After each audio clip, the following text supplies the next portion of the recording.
คอแล้วนะโอ้โหแบบนี้ไม่ต้องไปแล้วไม่หมดหนี้แล้วไปไม่ทองคำเลยเดี๋ยวแล้วไม่มีหนี้แล้วนะไปพัดไม่หมดหนี้ทันทีเลยโอ้โหนี่มีวัยรุ่นนะครับด้านหน้าเวทีโอ้โหขยับโยกย้ายใส่สะโพกโอ้โห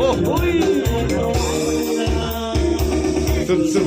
ๆค่ำคืนนี้ที่ไร่ของคุณไพบุญรุ่งอมรเลิศนะครับหรือว่าที่ไม้นะครับ